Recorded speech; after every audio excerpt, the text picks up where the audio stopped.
Hi, I'm JP. And I'm Angie, and this is Liberty Online. The place to catch up on messages brought to you from Liberty Church, Thetford. This week, we are finishing off the series, Godspeed. So sit back, relax, and enjoy the final message brought to you by Phil. Welcome to the fourth week of the Godspeed series. If you haven't been here, you can look back on Facebook and YouTube and watch the other 3 weeks. But it is all about Godspeed. And we were talking about what is Godspeed, and we'll just do a quick recap for those, and I mean really quick. What is Godspeed? It means, it's an old 15th century English word meaning, may God prosper you on your journey. So this idea of God prospering you on your journey of life is what we've been talking about. And we've been chatting about the idea, essentially, that if we want to receive Godspeed, is prospering in our life, we need to go at God's speed. We receive God's speed by going at God's speed. And it's all about really taken from the letter that the Apostle Paul wrote to the Galatian church, Galatians 5:25, that says this: since we live by the Spirit, let us keep in step with the Spirit. And so last week we were looking, or a few weeks ago, I introduced the idea of life like a traffic light system, red, amber, and green. So a couple of weeks ago, we done about red, when God says, stop. I'm going to have to tell you to stop. I'm so hungry, I didn't have breakfast, and she's opening food on the front row. It's not good. I'm trying to lose weight. 0.5 pound this week. That's all, it's quite poignant, really. When red is when God says stop. He told me a long time ago, just stop eating, mate. When God says stop. Last week we looked at amber, when God says wait. And this week we're going on to green. So essentially when God says go.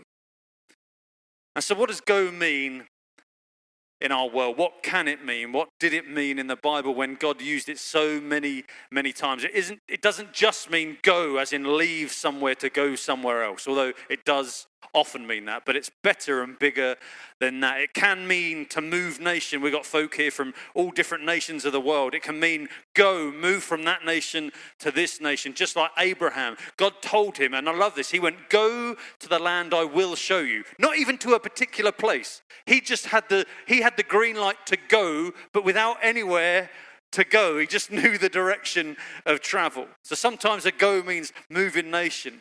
Maybe it means to go and deliver a message or deliver a people, just like Moses did. He went and told Pharaoh, let my people go. And God told him, he used the word, now go, and tell them that. And I'll show you what to say. It could be that go means to go to battle, just like Gideon. God told Gideon, go with the strength you have. Even though Gideon felt weak and was part of a weak tribe in his own words, God told him to go with the strength you have and rescue Israel. I am sending you. So God told people go all the time in the Bible. God often, even Jesus told us about go and deal with that relationship or that friendship issue before you deliver your religious activity. There's a great bit in the Bible where it talks about if you're at the altar of God and you're going to leave a gift there, and you understand that someone's got something against you. It says first go and be reconciled to them. Go and sort that thing out with that person. Then come back and offer your gift. Go and do what you need to do. So go can mean so many different things. It can mean go start a ministry. Go start serving in church. It can mean go and give financially into a need.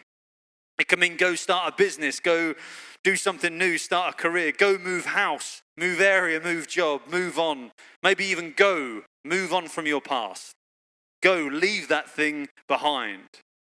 It could mean go as in leaving a toxic relationship that's never doing you any good.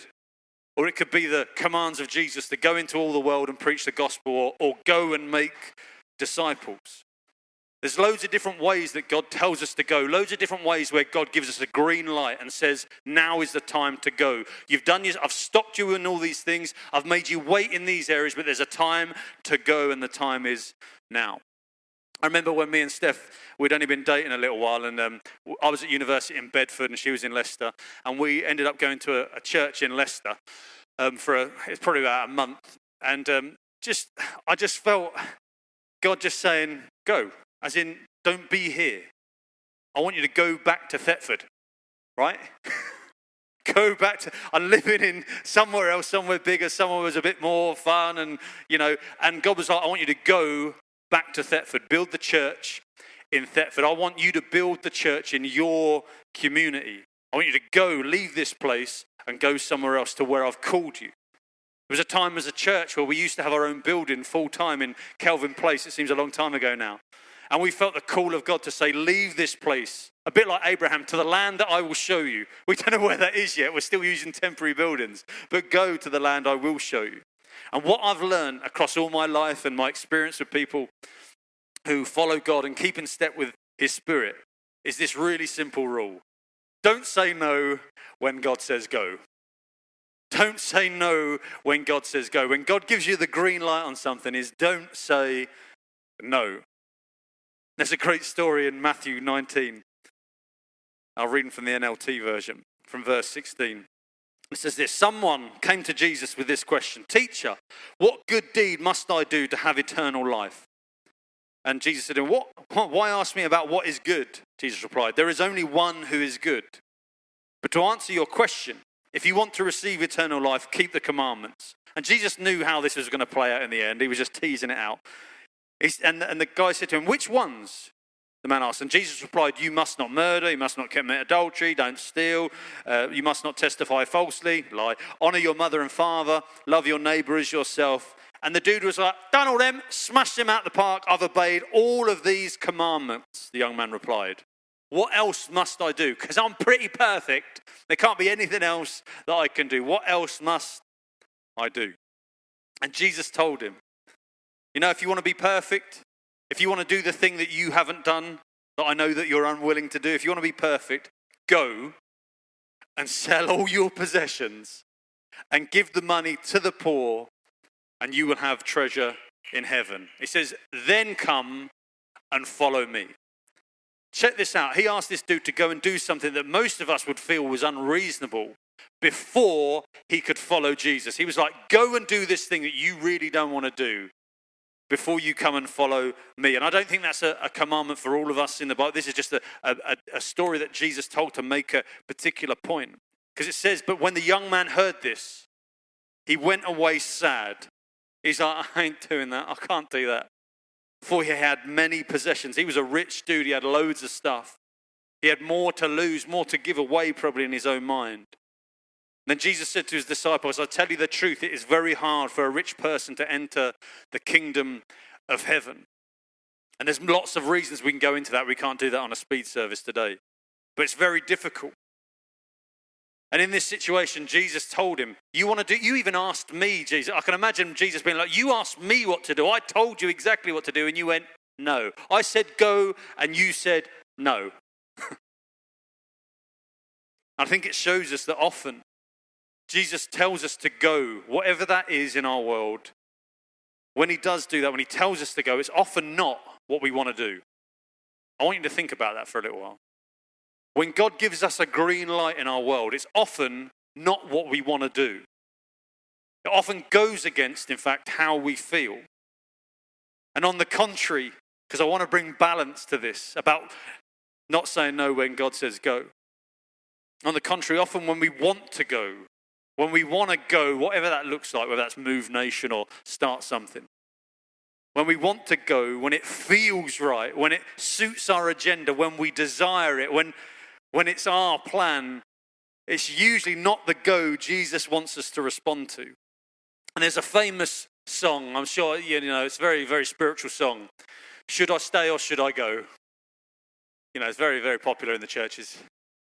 But should I stay or should I go? There's a lyric in it that always tingled my brain because it never made sense. There was a lyric in it that said this: if I stay, there will be trouble. Everyone knows the song, right? I'm not going to sing it. If I stay, there will be trouble. If I leave, it will be double. I'm a maths person. If I stay, there'll be trouble. If I go, it will be double. I'm like, that's just maths. And it is maths American in here. It's not math. It's plural. Different types of math. If I stay, there's trouble. If I go, it's double. It's just maths. It's like, I'll stay. Because double the trouble is double the trouble. Half of the trouble if I stay.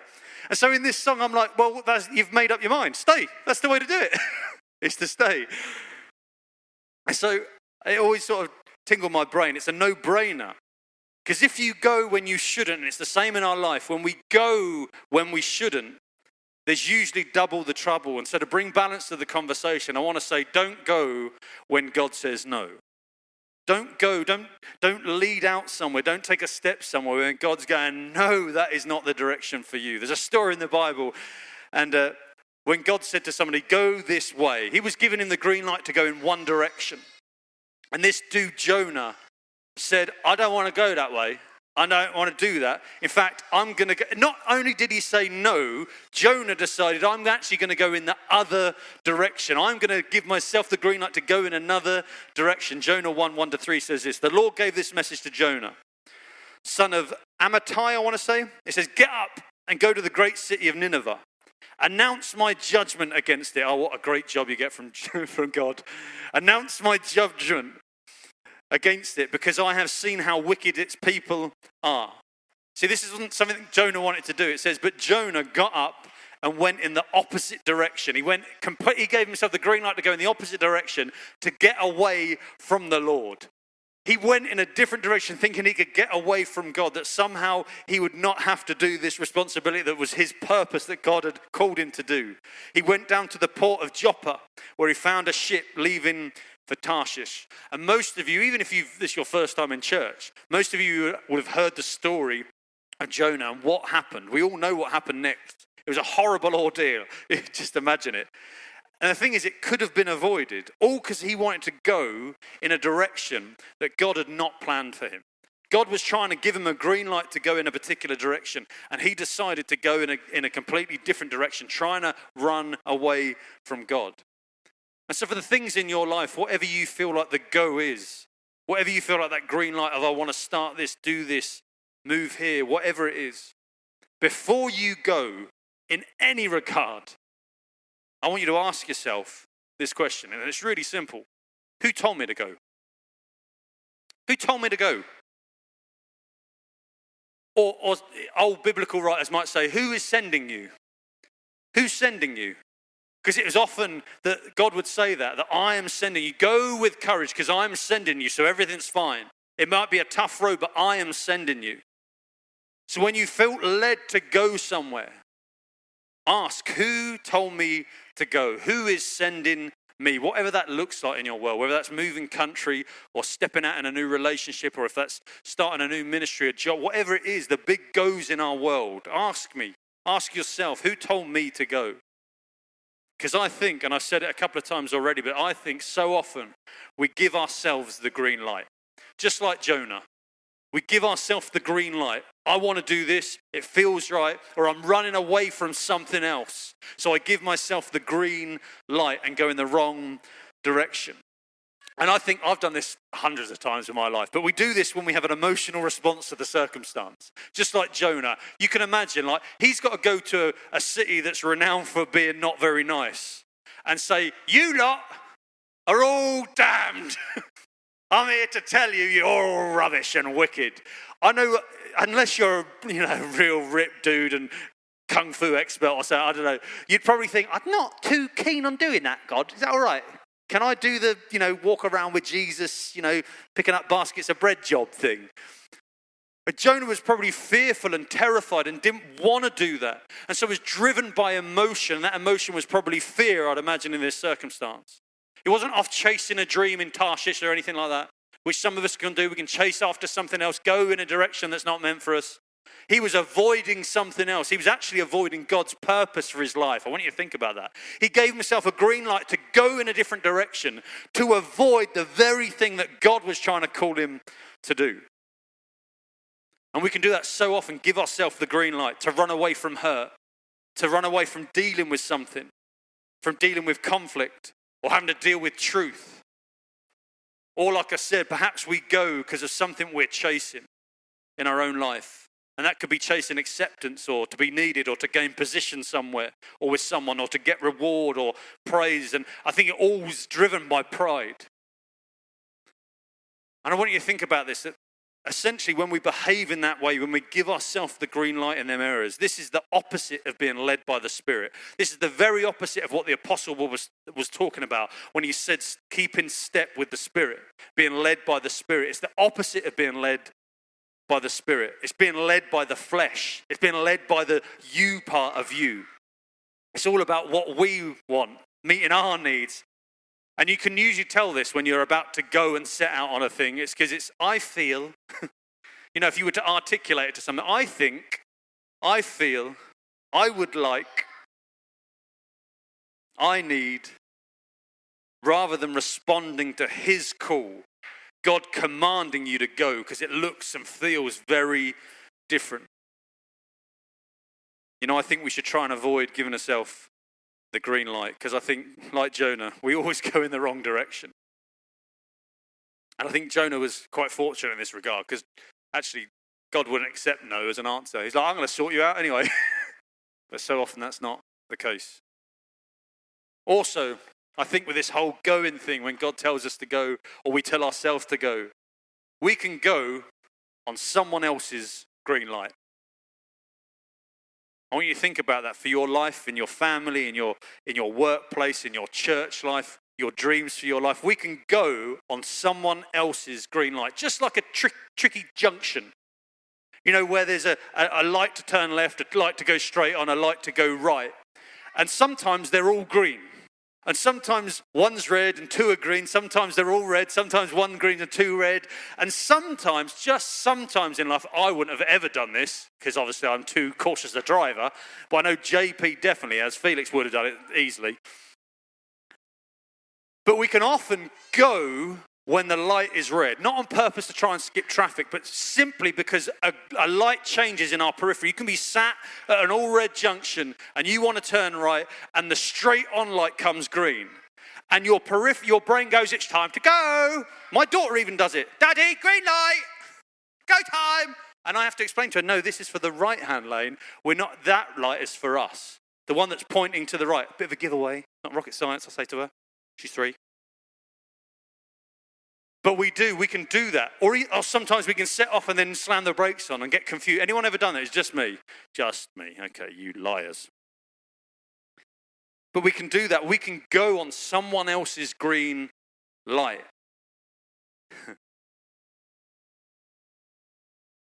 I think in our life it's easy to see others and compare. And especially if it's someone you admire, if it's an individual or a business, a YouTuber, a church, whatever it is, we can try and mimic them. We can try and copy them. We can try and, in the language of what we're talking about, go at their pace, do what they do, have what they have. And we think if we can be like them or we can be near them, if we can keep in step with them, then surely God will be with me. God will prosper me. I'll have Godspeed if I can just keep in time with them. There's a dude in the Bible, there's many dudes called Simon, but one particular one in Simon in Acts 8, who he saw the disciples basically doing some stuff, and he witnessed the power of the Holy Spirit working through them.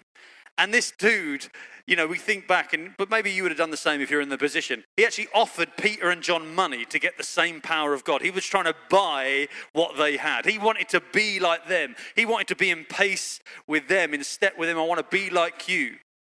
I want to have the same power. I want it in me. And Peter, just because he was a bit of a ruffian, he rebuked him severely. This dude's lucky he's got his ears left. That's all I'm saying. Peter just didn't come at him and chop his ears off. And what I want to say and what I think we can learn from this is do not try and manufacture God's purpose for you. Don't try and manufacture God's purpose for you and imitate someone else. If not, you're just trying to go on somebody else's green light. And Peter would say probably that you're jealous or held captive by sin. And it's a hard balance in that, because we can look at other people's genuine call of God.